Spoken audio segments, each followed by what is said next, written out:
बड़ी खबर दिल्ली से। उत्तराखंड में सीएम को लेकर शाह के घर बड़ी बैठक। पुष्कर धामी, मदन कौशिक, अजय भट्ट बैठक में पहुंचे और त्रिवेंद्र रावत, जेपी नड्डा, बीएस संतोष भी बैठक में पहुंचे। रमेश पोखरियाल भी अमित शाह के घर मौजूद और सतपाल महाराज, अजय कुमार भी बैठक में शामिल हैं। ये इस वक्त की सबसे बड़ी खबर हम आपको बता रहे हैं दिल्ली से। उत्तराखंड में सीएम को लेकर, मुख्यमंत्री को लेकर शाह के घर पर बड़ी बैठक चल रही है, जहां आत्मचिंतन जारी है। पुष्कर धामी, मदन कौशिक, अजय भट्ट बैठक में पहुंचे हैं।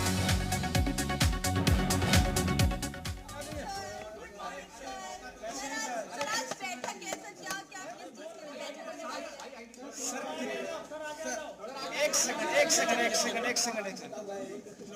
सर, अमित शाह जी के यहाँ जा रहे हैं मुलाकात के लिए। महत्वपूर्ण मीटिंग रखी गई। रमेश पोखरियाल, निशंक भी अमित शाह के घर पर पहुंचे। सतपाल महाराज, अजय कुमार भी बैठक में शामिल हैं। देखना महत्वपूर्ण होगा कि क्या कुछ बड़े फैसले लिए जाते हैं इस मीटिंग में। उत्तराखंड में सीएम को लेकर शाह के घर पर एक बड़ी बैठक चल रही है।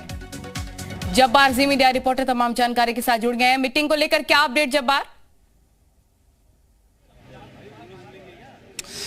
देखिए नलिनी, करीब 15 मिनट से ज़्यादा का वक्त हो चुका है। अमित शाह के घर पर एक बड़ी बैठक और बड़ा मैराथन चला। दरअसल उत्तराखंड के सियासत में मुख्यमंत्री के पद और चेहरे को लेकर के जो कयासाराइयाँ अभी तक चल रही थी बीते 10 दिनों से लेकर के, आज उस पर अंतिम मोहर लग जाएगी। और इस वक्त अभी थोड़ी देर पहले ही सतपाल महाराज यहाँ से अमित शाह से मुलाकात करके अपना फीडबैक दे करके उनकी आवाज़ से निकले हुए हैं। लेकिन एक लंबी फहरिस्त है अमित शाह के घर पर। जेपी नड्डा यहाँ पर हैं, बीएल संतोष हैं, रमेश पोखरियाल निशंक हैं, सतपाल महाराज हैं, पुष्कर सिंह धामी हैं, त्रिवेंद्र सिंह रावत हैं, मदन कौशिक हैं और संगठन राज्य महासचिव अजय कुमार हैं। जाहिर तौर पर अमित शाह तमाम लोगों से उनका फीडबैक ले रहे हैं और उसके साथ साथ में आज जो फैसला लिया जाएगा वही लगभग अंतिम फैसला होगा। और पर्यवेक्षक के तौर पर राजनाथ सिंह और मीनाक्षी लेखी जब वहां पहुंचेंगी तो महज एक औपचारिकता होगी, यानी कि विधानमंडल दल की जो बैठक होनी है वो बैठक महज एक औपचारिकता है और आज ही मुहर लग जानी है। हालांकि कल से जिस तरीके से त्रिवेंद्र सिंह रावत दिल्ली पहुंचे, उन्होंने जेपी नड्डा से मुलाकात की, देर रात तक ये पूरी मुलाकात चलती रही। जम्मू कश्मीर के दौरे पर थे अमित शाह, जब वो देर शाम दिल्ली में पहुंचे उसके बाद में मुलाकातों के सिलसिले की जो पूरी प्रक्रिया थी उसकी शुरुआत कराई गई।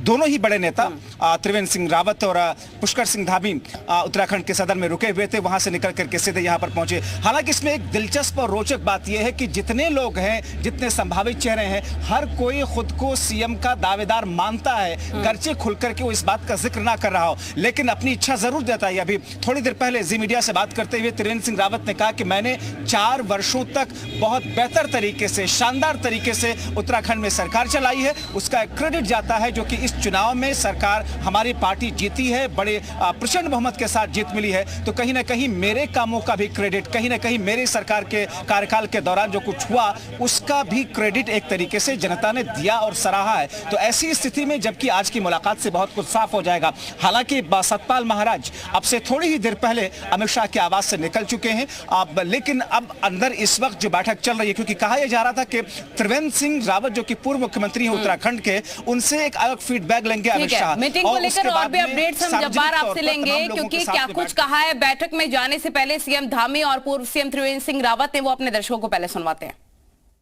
प्रचंड बहुमत की सरकार बनी है और उत्तराखंड के अंदर पहली बार मिथक टूटा है।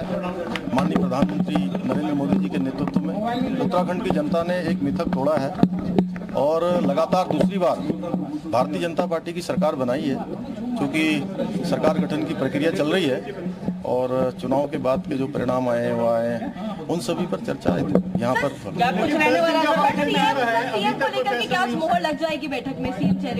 देखिए, चूंकि ये केंद्रीय नेतृत्व का मुद्दा है, केंद्रीय नेतृत्व उस पर तय करेगा।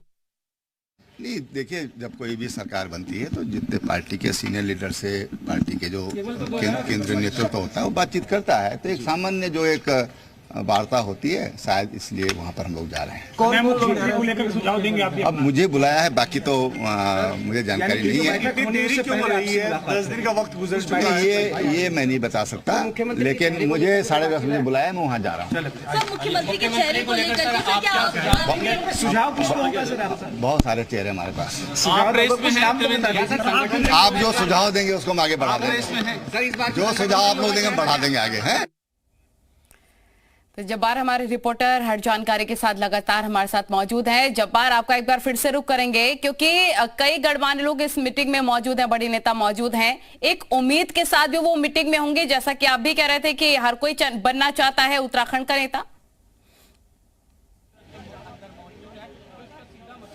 बिल्कुल नलिनी, आप ठीक कह रहे हैं क्योंकि जितने लोग इस बैठक में आए हैं और उसमें से कई सारे ऐसे चेहरे और नाम हैं जो कि इस उम्मीद में है कि उनके नाम पर मोहर लग जाए। हालांकि कुछ ऐसे नाम भी हैं जिनके नामों की चर्चाएं नहीं इस वक्त हो रही हैं, लेकिन उनके नामों पर भी मोहर लग सकती है। अब ये फैसला इस बैठक के बाद में अमित शाह और प्रधानमंत्री मोदी को लेना है। लेकिन उत्तराखंड की सियासत में अगर देखा जाए, पिछले 22 वर्षों में अगर देखा जाए तो सिर्फ नारायण दत्त तिवारी को अगर छोड़ दिया जाए तो कोई भी वहां पर अपना पूरा कार्यकाल नहीं कर सका है। अब पिछले चुनाव में 2017 के विधानसभा चुनाव में भारतीय जनता पार्टी को 57 सीटें मिली थी। इस बार तो फिर भी कम है, लेकिन बावजूद इसके मुख्यमंत्री को बदला गया।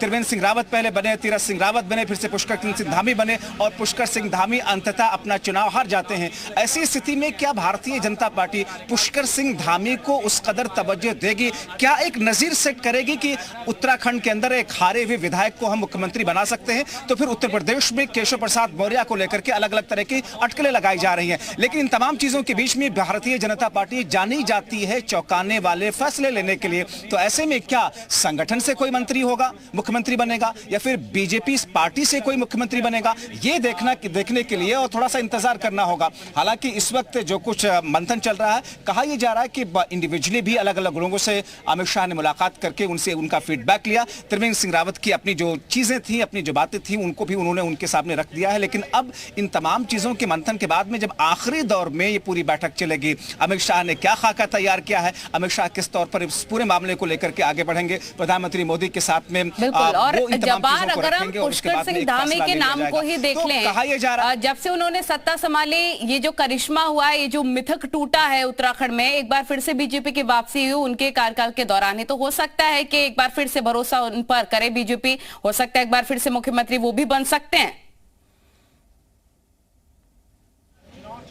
देखिए नलिनी, आप ठीक कह रहे हैं कि पुष्कर सिंह धामी को बनाने के बाद भी और उनकी ही कार्यकाल में एक तरीके से देखा जाए चुनाव हुआ और उस चुनाव में कई सारे ऐसे मिथक टूटे जो कि ऐतिहासिक मिथक रहे, जैसे कि उत्तराखंड में सरकार का रेपुटेशन अपने आप में एक बड़ी बात रही है। और ऐसी स्थिति में हालांकि पार्टी के अंदर चुनाव के ठीक पहले एक सरफुटबॉल की स्थिति आई थी, एक गुटबाजी की भी स्थिति आई थी। एक गुट यह है जो अपने किसी नाम को मुख्यमंत्री के तौर पर देखना चाहता है, कुछ लोग ऐसे हैं जो किसी और को देखना चाहते हैं, भारतीय जनता पार्टी का केंद्रीय नेतृत्व किसी और को देखना चाहता है। ये तमाम ऐसी चीजें जिसको लेकर के महज अभी अटकलें लगाई जा रही हैं, लेकिन किसका नाम उस मुख्यमंत्री पद के उस खांचे में बैठ जाएगा अंततः, वो देखना होगा। अब उत्तराखंड की सियासत में अगर देखा जाए, बीते इस पूरे कार्यकाल में 5 वर्षों के कार्यकाल में जिस तरीके से 2 मुख्यमंत्रियों को बदलना पड़ा भारतीय जनता पार्टी के आला नेतृत्व को, जाहिर तौर पर इस बार कुछ वैसी ही चीजों को बीजेपी सोच रही होगी जिससे लेकर के 2024 के लोकसभा चुनाव को भी ध्यान में रख करके कुछ वैसी ही सियासी बिसात पर वो नाम पूरे तौर पर न सिर्फ फिट हो,